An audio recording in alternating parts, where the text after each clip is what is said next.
Bismillahirrahmanirrahim. Assalamualaikum warahmatullahi wabarakatuh. Alhamdulillah wassalatu wassalamu ala Rasulillah wa ala alihi wa sahbihi wa mawala. Bapak-bapak, ibu-ibu, jemaah musalla Islahul Ummah. Iya. Jemaah Musalla Islahul Ummah PT Surveyor Indonesia yang Allah muliakan. Bapak Ibu rahimakumullah, setiap kali saya masuk ke musalla ini saya punya cerita. Jadi ada saudara kita yang sangat istiqomah, selalu mengundang pengajian. Waktu itu di sini belum ada mushola, Pak. Masih parkir, ini semua parkir. Nah, saudara kita ini dia bawa batu dipasang pembatas. Gak tahu bawa dari mana. Dipasang pembatas sana, pembatas sini. Ngundang saya pengajian. Ustaz ngisi pengajian. Di mana? Di PT Surveyor Indonesia. Saya datang. Waktu itu saya baru habis kuliah dari International Islamic University di Islamabad. Saya baru pulang ke sini ke Jakarta. Itu sekitar 15 tahun yang lalu. Jadi saya datang, udah semangat, diajak, Ustaz, sini pengajiannya tempatnya. Ada sehelai tikar, saya duduk di situ, di pojok di sana. Subhanallah. Saya sampai sekarang setiap kesini, saya senang ketemu dengan saudara bapak, ibu ini semua. Namanya Bang Jayadi ini, Bang Jayadi. Bang Jayadi sini, Bang Jayadi. Masya Allah. Ini bapak kalau ingin kecup ahli surga itu dia. Insya Allah. Benar. Jadi saya bilang insya Allah Bang Jayadi nanti dari tikar ini akan jadi masjid, akan jadi mushola. Dan saya yakin insya Allah akan jadi masjid. Insya Allah. Jadi masya Allah ini lahir dari sebuah perjuangan. Saya ngisi pengajian dan sering waktu itu ngisi pengajian. Masya Allah. Artinya apa, Pak? Artinya bahwa hidup ini kalau untuk Allah jangan merasa minder. Karena yang punya langit Allah, yang punya bumi Allah. Bapak di mana saja berada, pokoknya ingat kalau di situ tidak ada tempat sholat, Bapak langsung ambil batu bata, bikin, Bapak hadang pakai itu, bawa sejadah satu, sudah ngajak orang sholat. Nggak usah menunggu ada masjid. Seperti itu Nabi dulu membangun masjid. Jadi begitu sudah saatnya waktu sholat, langsung menghampar tikar dan sholat di atasnya, di atas padang pasir. Kata Nabi, ju'ilat liyal ardu masjidan. Semua jengkal bumi telah aku jadikan masjid. Ju'ilat liyal ardu masjidan. Kalau Bapak Ibu ingin tahu apakah aku ini ahli surga atau bukan, gampang sekali. Kalau Bapak Ibu sudah suka ke masjid, tanda ahli surga. Itu aja, gampang sekali. Kalau sudah senang ke masjid, tanda ahli surga. Itu ciri pertama. Kenapa? Karena kata Allah, innama ya'muru masajidallah man amana billahi wal yaumil akhir. Kalau kamu ingin tahu siapa orang yang beriman kepada Allah dan beriman kepada hari kiamat, lihat dia, kata Allah, innama ya'muru masajidallah. Pasti dia senang ke masjid. Pasti dia suka ke masjid. Pasti dia bahagia di masjid. Pokoknya kalau sudah di masjid dia senang, tenang, tanda bahwa dia di surga. Barakallahu. Dan Nabi Muhammad SAW selalu mengukur keimanan seorang hamba dengan masjid.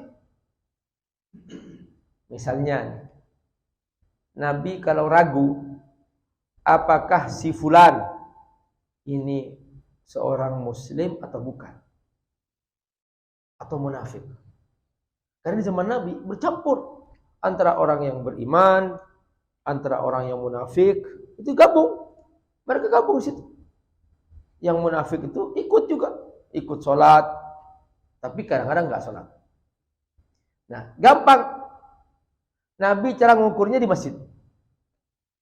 Di zaman Nabi, orang-orang munafikun, mereka sholat seperti sholatnya orang Islam.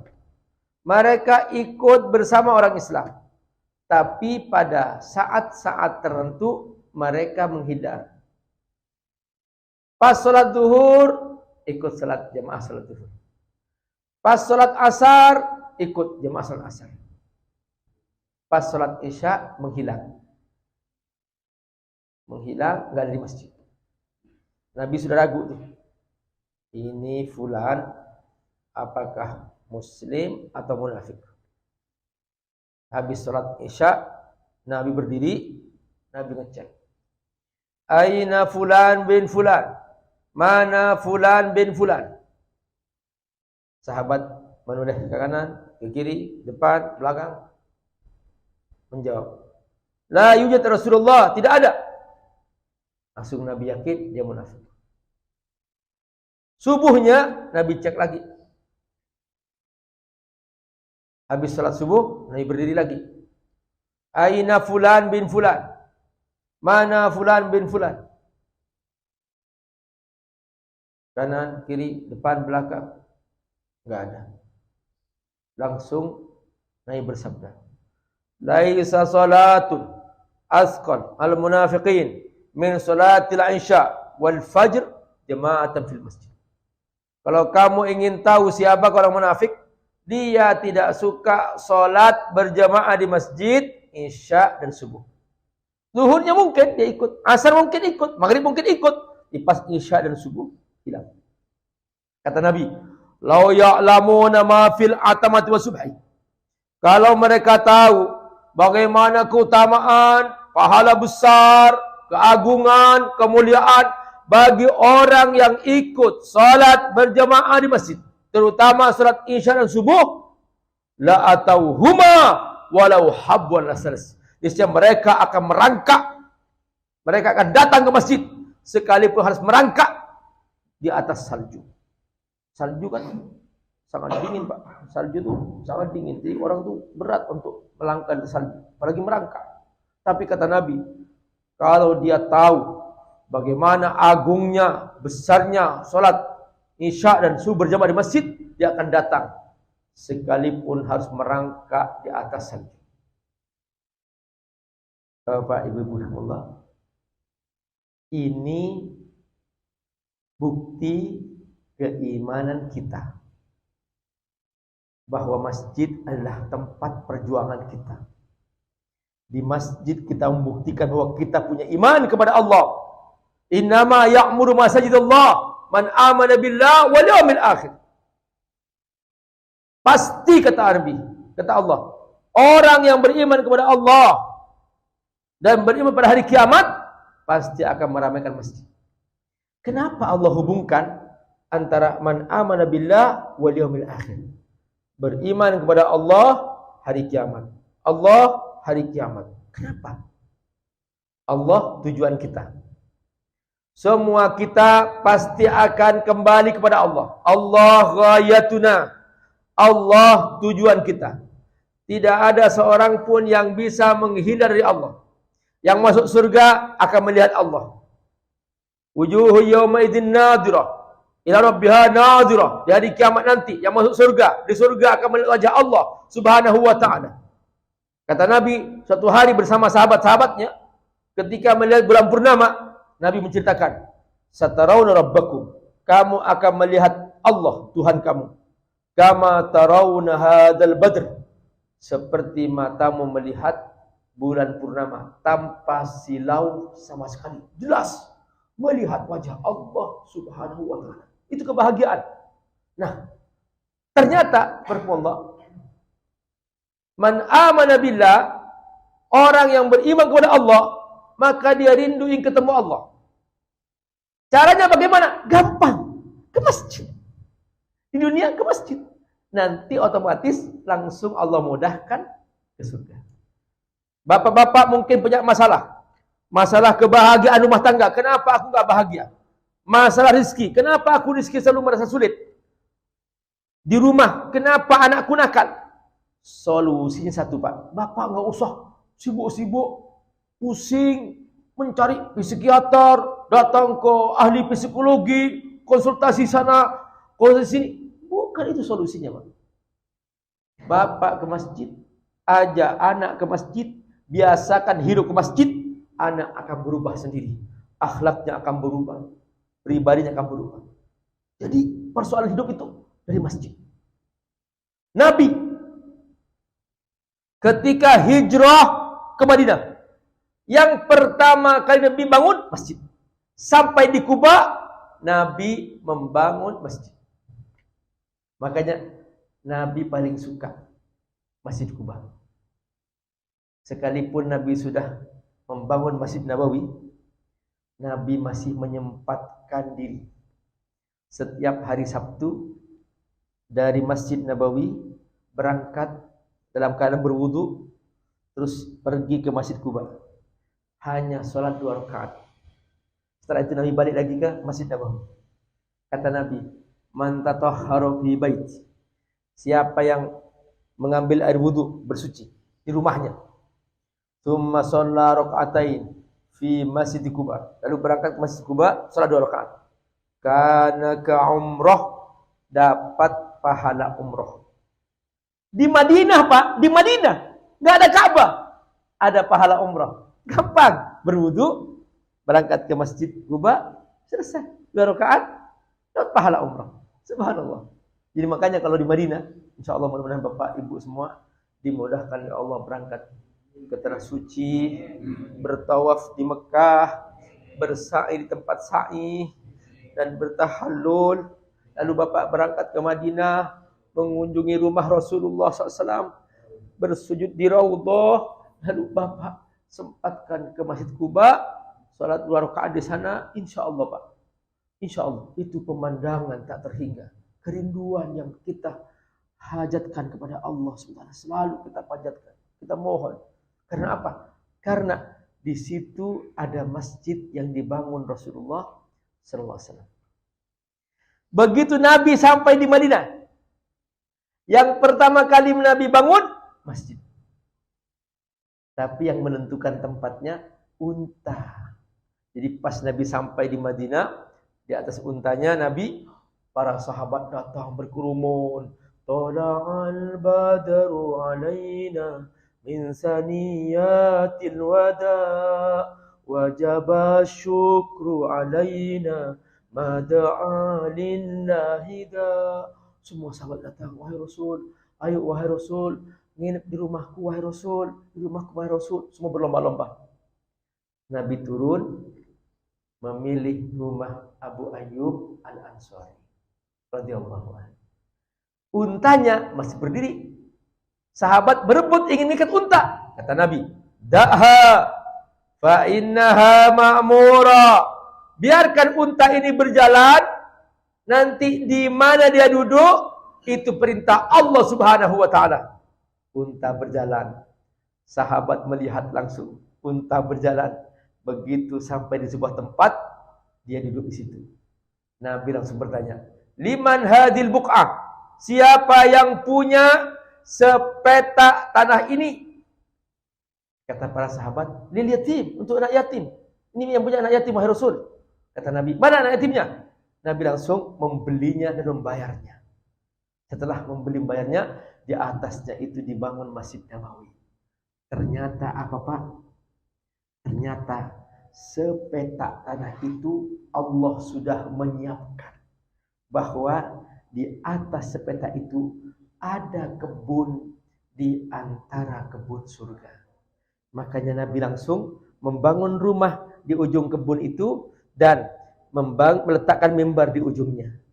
Lalu kata Nabi, ma baina baiti wa mimbari raudatun min riyadil jannah. Antara rumahku dan mimbarku ini kebun surga. Makanya Pak, kalau Pak ke Masjid Nabawi, sempatkan masuk ke raudhah.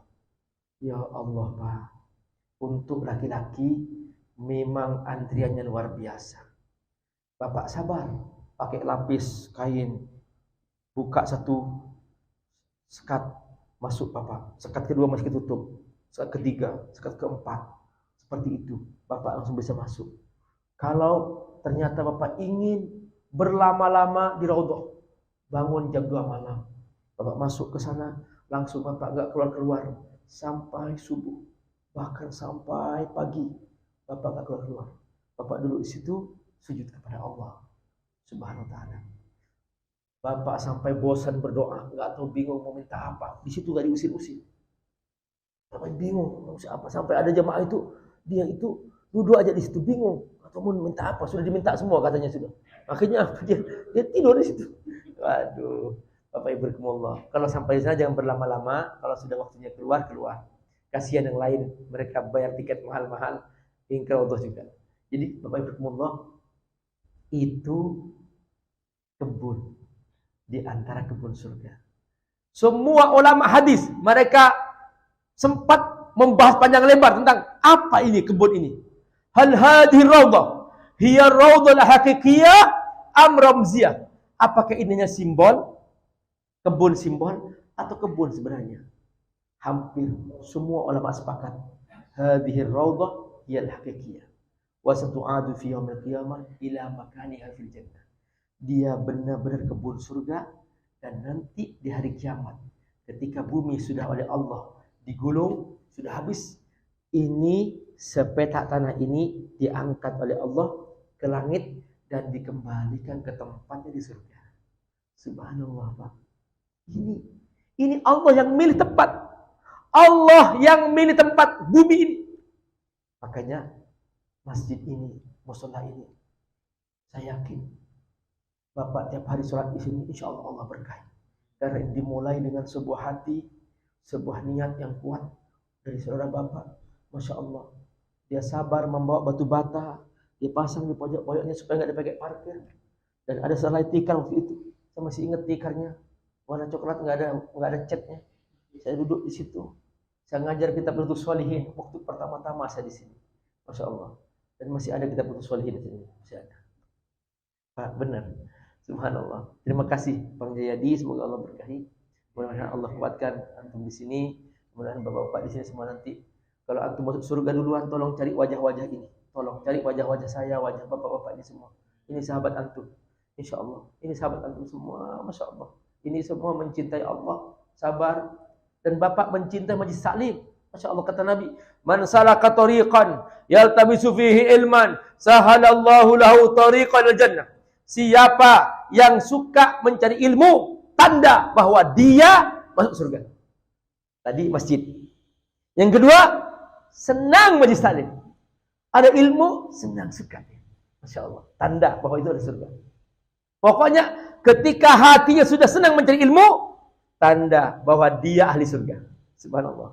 Di zaman Nabi, para sahabat, ketika Nabi sudah duduk, semua sahabat berkumpul sampai berdesak-desakan, sampai ada kejepit kakinya, saking sempitnya, saking penuhnya sahabat berlomba-lomba ingin kebagian mendekat kepada Rasulullah SAW, sampai turun ayat tafassahu fil majalis fafsahu yafsahillahu lakum.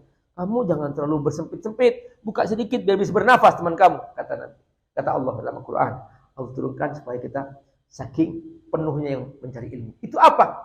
Itu bukti bahwa para sahabat adalah orang-orang yang mencintai ilmu.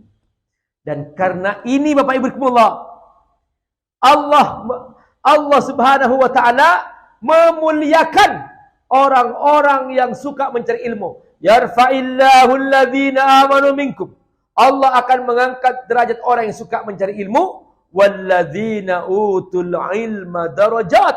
Dan orang yang bersungguh-sungguh mencari ilmu, dia akan diangkat derajatnya dengan setinggi-tingginya. Jadi ada dua macam manusia. manusia punya iman, manusia enggak punya iman.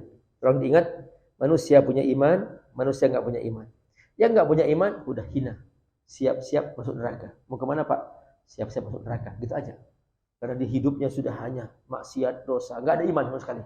Kalau ini manusia punya iman. Kata Allah, yarfa'illahu alladhina amanu minkum. Diangkat oleh Allah derajatnya karena imannya. Tapi apa kata Allah? Ketika setelah dia beriman, dia rajin mencari ilmu, maka Allah angkat derajatnya antara langit dan bumi. Walladzina utul ilma darajat.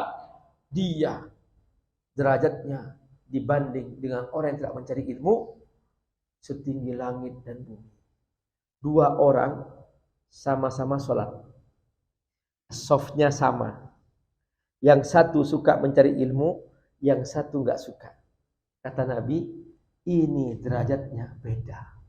Yang berilmu derajatnya di langit. Yang tidak berilmu di bumi. Beda Pak pahalanya. Itulah untungnya mencari ilmu. Dan selama kita duduk majlis taklim, Allah sedang mencuci dosa kita. Dicuci dosa kita Pak. Dan para malaikat datang. Para malaikat bangga yang hadir ke majlis taklim. Untungnya Pak, untungnya kita tidak bisa melihat malaikat. Sungguh demi Allah, kalau kita bisa melihat malaikat Pak, pada saat taklim seperti ini, Bapak merasa bahwa aduh, gak ada tempat di sudah. Bapak akan berdiam di luar karena semua penuh malaikat. Kata Nabi, yarkabu ba'duha ba'dha. Saking banyak malaikat bersusun-susun hatta wasala samai dunia, sampai mencapai langit dunia. Malaikat bangga karena diberi kesempatan hadir majlis ilmu. Kita juga demikian. Itu ciri ahli surga. Nah, karenanya Nabi pernah melihat ada iblis. Ini kelebihan Nabi. Bisa melihat iblis. Masya Allah. Pak, Bu, iblis ini ragu masuk masjid. Nabi tegur, iblis, ya wahai Rasul, kenapa gak masuk? Aku ingin menggoda orang yang sholat itu. Kenapa gak goda? Aku takut kepada yang tidur itu. Di sampingnya orang tidur. Ya, kenapa kau takut? Orang tidur kamu takuti. Orang sholat kamu gak takut. Yang sholat gak berilmu, mudah aku godai. Mudah aku prosokin. Aku goda dikit udah mabok dia. Aku goda dikit udah berzina dia. Aku goda dikit udah korupsi dia. Gampang orang gak berilmu, gampang. Gak takut kepada Allah. Kata iblis, goda sedikit, udah mama maksiat dia. Tapi kalau yang berilmu, sekalipun dia tidur aku takut. Karimullah. Penting mencari ilmu. Benar. Itu untung kita mencari ilmu. Makanya kata Nabi apa? Kalau kamu suka mencari ilmu, kamu berarti sedang menuju surga. Kenapa? Karena setan takut Pak. Setan tidak mendekat. Contoh aja contoh. Nih, Bapak tahu ilmunya membaca bismillah. Membaca bismillah. Bapak sudah hafal semua bismillah. Tapi coba, orang banyak hafal bismillah. Tapi kan nggak tahu ilmunya, nggak tahu cara ngamalkannya gimana. Tahu nggak apa kata Nabi? Kullu amrin dibalin la yabda'u bi bismillah fa huwa aqta. Semua urusan yang tidak dimulai dengan bismillah, maka dia terputus dari Allah. Allah nggak bantu. Dia punya pekerjaan, nggak baca bismillah, Allah biarkan. Udah biarin loh. Allah capek sendiri loh. Tapi kalau coba baca Bismillahirrahmanirrahim, Allah akan bantu kita, buka pikirannya. Kita bisa menyelesaikan tugas yang bagus. Bapak berprestasi. Bapak pikiran tenang. Karena berkah. Allah turun tangan. Bapak masuk rumah. Di depan pintu rumah, itu sudah ada grup-grup setan bergentayangan menunggu. Ini yang punya rumah ini, apakah baca bismillah atau tidak? Yang langsung masuk. Sudah, dia ikut masuk. Ikut masuk ke rumahnya, dia bergentayangan di pojok-pojoknya. Dibikin begitu dia di rumah, malas. Maunya hanya tidur, makan, tidur, makan, tidur, makan. Nonton. Mau buka Quran, nggak kelihatan hurufnya. Ada yang bisa kelihatan setengah baris, sakit pinggang. Satu halaman, kemang betisnya udah nggak bisa lanjut lagi. Nah, perhatikan. Makanya kalau masuk rumah, Bismillahirrahmanirrahim. Assalamualaikum warahmatullahi wabarakatuh. Masuk. Setan nggak masuk. Jadi setan ini Pak, setan ini tugasnya spesialis. Ada yang tugasnya hanya menggerayangi keberkahan rumah. Di rumah itu kalau sudah penghuninya tidak bismillah, maka di rumah itu langsung dia menggerayangi keberkahannya, membuat penghuni itu malas, maunya tidur makan tanpa ada acara sama sekali. Nggak punya waktu untuk beribadah, nggak ada. Mau sholatnya malas. Sholat subuh gabung sama duha, namanya sholat subuh. Sholat duha. Oh, benar Pak. Jadi jelas. Nggak tahu apa yang harus dilakukan. Tapi kalau baca bismillah, aman. Ada setan yang tugasnya apa? Menggerayangi keberkahan makanan. Isi berkerumun di sekitar piring. Dia nunggu. Ini yang mau makan, baca bismillah atau tidak? Bismillahirrahmanirrahim. Langsung setannya lari terpelanting. Dia menjauh. Sudah akhirnya pergi. Tapi kalau dia tidak baca bismillah, setannya kenyang. Dia langsung makan juga di situ. Makanya dikatakan bahwa di rumah orang-orang yang tidak suka baca bismillah, setannya gembrot. Karena dikasih makan, terus kasih makan. Kebalikannya, di rumah orang yang selalu baca bismillah, setannya krempeng terus. Bro, lu kok gemuk-gemuk di mana lu? Di rumah ini nih. Hah, betul, iya. Aduh, gantian dong. Di sini orangnya baca bismillah terus nih. Gak bisa ditemanin. Baca bismillah terus. Kita gak kebagian terus. Nah itu Pak. Pokoknya Bapak, kalau tahu ilmunya, Bapak akan amalkan. Benar. Bapak ingin punya anak soleh. Bapak sama istri. Ya, sama istri. Yang istri orang lain, sama istri. Nah, sebelumnya, baca bismillah. Udah, bismillah. Masya Allah. Bismillahirrahmanirrahim. Ya. Allahumma jannibni syaitan wa jannibni syaitan. Sudah. Itu doanya Pak. Gimana doanya Pak? Jangan selama ini gak pernah baca. Ya. Allahumma jannibni syaitan wa jannibni syaitan. Ini ada orang diajarin kiainya doa. Pas dia hari pertama menikah, lupa doanya Pak. Akhirnya apa? Allahumma barik lana fima razaqtana. Benar. Ini makan. Ya Allah Pak. Ya berkah insyaallah. Tapi yang penting insyaallah subhanallah. Semua ada doanya. Itu pentingnya kita berdoa. Pentingnya kita ngerti doa. Itu pentingnya ilmu Pak. Jadi jangan sampai kita nggak berdoa, nggak berzikir. Pokoknya minimal setiap hari Bapak istighfar perbanyak. Astagfirullahaladzim. Inilah dia. Betapa berkahnya orang yang berilmu. Sekalipun simpel, hanya ada seorang pedagang roti. Dia itu hanya ilmunya, zikirnya itu sebatas istighfar. Dan gak pernah berhenti istighfar. Astagfirullahaladzim.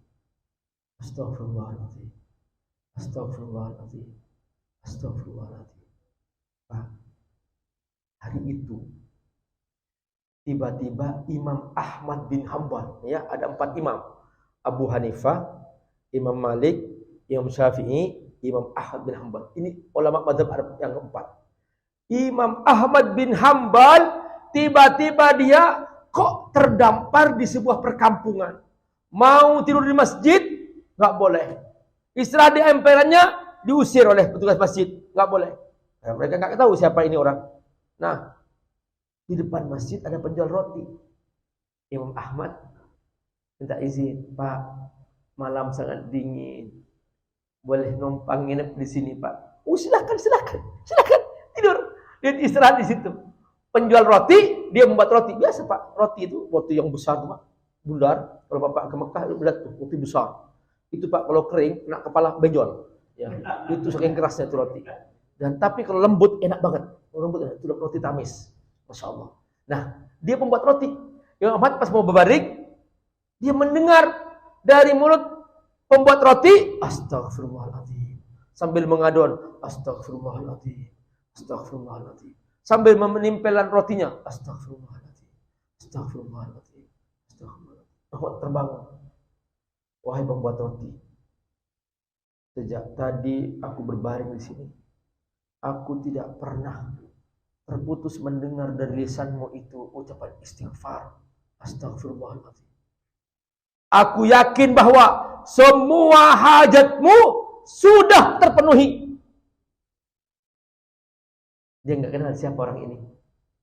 Benar, wahai laki-laki. Semua hajatku sudah terpenuhi. Aku ingin apa saja Allah kasih. Aku ingin ini Allah kasih. Semua terpenuhi. Tinggal satu yang belum aku terpenuhi. Apa itu? Aku ingin ketemu Imam Ahmad bin Hanbal. Aku ingin memeluknya. Aku ingin mengucup keningnya. Karena dia guru yang terkenal. Ilmunya luas. Aku ingin ketemu beliau. Imam Ahmad tersenyum. Kayaknya gara-gara orang ini nih aku dikirim ke sini. Terdampar di perkampungan. Itulah kekuatan istighfar.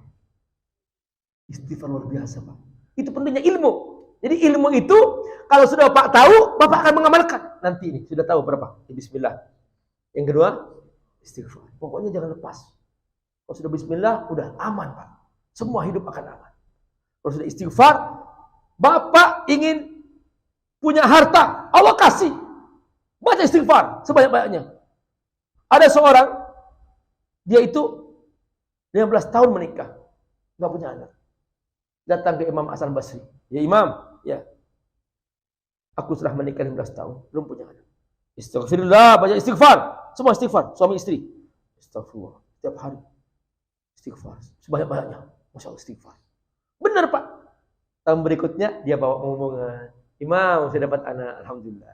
Datang lagi yang orang lain lagi, dagang, bangkrut. Datang ke Imam Hasan Basri. Ya Imam, aku bangkrut. Dan aku rugi. Istighfar. Astagfirullahaladzim, astagfirullahaladzim. Tahun berikutnya, dia sudah berlimpah hartanya, kaya raya sebagai pengusaha. Masya Allah, luar biasa. Nah, ditanya Imam, apa dalilnya bahwa istighfar itu penting? Imam Hasan Basri menyebutkan ayat dalam surah Nuh. Faqultu astaghfiru rabbakum innahu kana ghaffara yursilis samaa'a 'alaikum midrara wa yumdidukum bi amwalin wa banin wa yaj'al lakum jannatin wa yaj'al lakum anhara. Jadi Nabi Nuh dulu Pak menghadapi kaumnya itu paceklik, enggak ada yang tumbuh tanaman mereka tanam, sungainya kering, istri-istri mereka mandul, tidak ada yang punya anak. Nabi Nuh mengajak, faqultu astaghfiru rabbakum innahu kana ghaffara. Ayo istighfar, ayo istighfar. Kata Nabi Nuh, kana ghaffaru yursilis samaa 'alaikum midrara. Kau ingin hujan, Allah kasih hujan. Wa yumdidkum bi amwali wa banin. Kau ingin harta, Allah kasih harta, amwal. Banin, kau ingin anak, Allah kasih anak. Wa ja'al lakum jannatin wa ja'al lakum anhara. Kalau kamu ingin sungai, Allah kasih sungai dan kebun-kebun yang lengkap. Itu ilmu yang kedua, Pak. Istighfar. Pokoknya Pak, jangan capek istighfar. Kemana saja. Imam Ibnu Taimiyah ketika berhadapan dengan kekuatan Mongol pas menjajah umat Islam, baca istighfar 1000 kali per hari. Singkat. Astaghfirullahaladzim, astaghfirullahaladzim, astaghfirullahaladzim, astaghfirullahaladzim, astaghfirullahaladzim, astaghfirullahaladzim, astaghfirullahaladzim, astaghfirullahaladzim, astaghfirullahaladzim. Simpel Pak, cepat. Bapak itu kalau punya tasbih digital, Bapak setiap hari istighfar. Buktikan Pak. Demi Allah buktikan. Bapak akan tenang. Hidup akan lancar.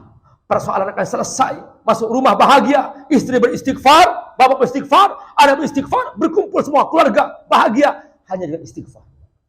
Kebahagiaan itu bukan di fasilitas. Banyak orang kaya raya stres Pak. Di rumah-rumah mewah. Banyak sekali orang yang bunuh diri. Kebahagiaan bukan di harta. Kebahagiaan bukan di uang. Kebahagiaan bukan di fasilitas. Bukan. Kebahagiaan itu adalah ketika kita bersama Allah Subhanahu wa taala. Caranya istighfar. Itu keberkahan. Dengan cara itu kita akan bahagia. Inilah pentingnya ilmu. Jadi kalau kita tahu ilmunya, kita akan istiqomah, konsisten.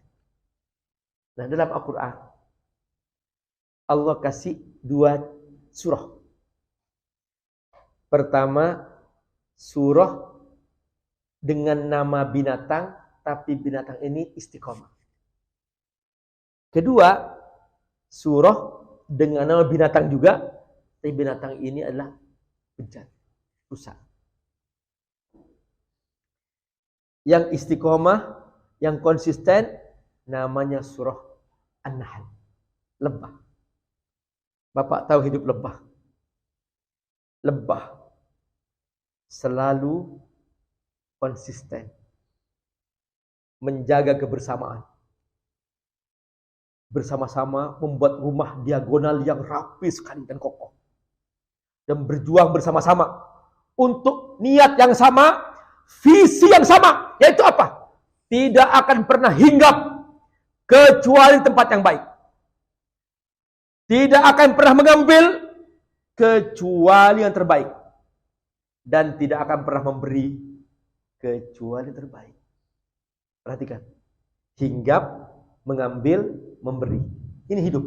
3 aja, Pak. Hinggap, cari nafkah. Mengambil, nafkah. Memberi, nafkah. Itu kata kunci. Kalau itu halal, aman, maka darah yang menetes adalah darah halal.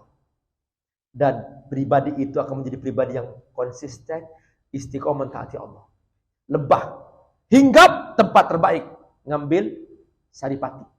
Begitu dapat, dia membawa yang terbaik, letakkan di tempatnya. Itulah madu. Setelah itu memberi terbaik. Itulah madu. Masya Allah, rumahnya sangat rapi, kokoh untuk menjaga hasil produksi itu.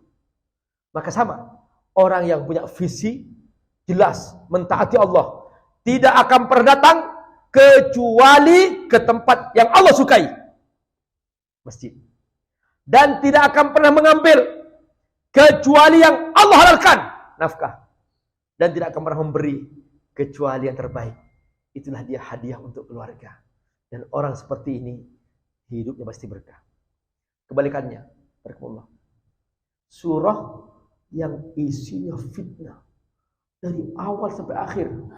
Dibuka pertama-tama ayatnya apa? Ahasiban nasu an yutraku ay yaqulu amanna wa hum la yuftanun. Yuftanun, fitnah. Ayat pertama fitnah. Jadi surah ini dari awal sampai akhir tentang fitnah. Oh benar ya. Kenapa surah ini diberi nama surah Al-Ankabut? Laba-laba, spider. Oh ya Allah, benar Pak. Pertama, rumahnya. Rumah laba-laba, rumah paling ruwet. Seperti itu fitnah. Dan rumah yang dibangun di atas keburukan, maka dia seperti rumah laba-laba. Rumit, ketemu istri, musibah. Masya Allah. Gak bahagia sama sekali. Bingung mau pulang ke rumah. Nah, akhirnya apa? Tengkar terus di rumah. Rumah itu seperti ring tinju. Pulang ke rumah, lempar piring, lempar sendok, lempar TV. Ya Allah, gak pernah berhenti. Ya Allah. Kenapa? Fitnah. Kebalikannya Pak. Orang yang bersih hatinya seperti lebah. Pulang ke rumah, senang. Terdengar suara baca Quran. Ketemu istrinya menyambutnya, Papa gimana? Sehat ayah. Dia langsung baca Quran. Sholat ke masjid. Indah sekali. Maka bahagia. Ngobrolnya tentang iman, tentang surga, tentang Masya Allah, tentang akhirat. Luar biasa. Indah sekali. Nah ini, barakallahu, laba-laba ini, sudah rumahnya ruwet, itu pun rumahnya lemah. Kata Allah, inna awhanal buyut labaitul ankabut. Paling lemahnya rumah laba-laba. Coba, rumah ini disangkanya laba-laba, rumah paling baik. Musim panas kepanasan, musim hujan kehujanan. Terus kemudian lemah, nggak berdaya. Iya, kalau yang lewat lalat masih nyangkut di situ. Tapi kalau yang lewat kerbau, habis rumahnya hancur. Enggak berguna. Jadi itulah rumah laba-laba. Maka mereka tidak berlindung sama sekali. Tak merasa berlindung di situ. Yang kedua apa? Penghuni rumah itu fitnah. Betina laba-laba. Begitu sudah hamil, dia pekerjaannya memakan suaminya. Dimakan. Bangkainya dibuang di luar rumahnya. Si ibu ini, begitu melahirkan, anaknya besar, anaknya rame-rame makan ibunya. Sampai ibunya mati, dibuang di luar rumahnya. Seperti itu rumah ini, terus menerus. Kata Allah, jangan sekali-kali kau meniru laba-laba seperti ini. Nah, caranya apa? Seperti lebah. Gimana caranya? Masjid. Setelah itu, baca bismillah yang banyak, istighfar yang banyak. Itulah kata kunci kita untuk bahagia. Semoga Allah berkahi. Wassalamualaikum warahmatullahi wabarakatuh.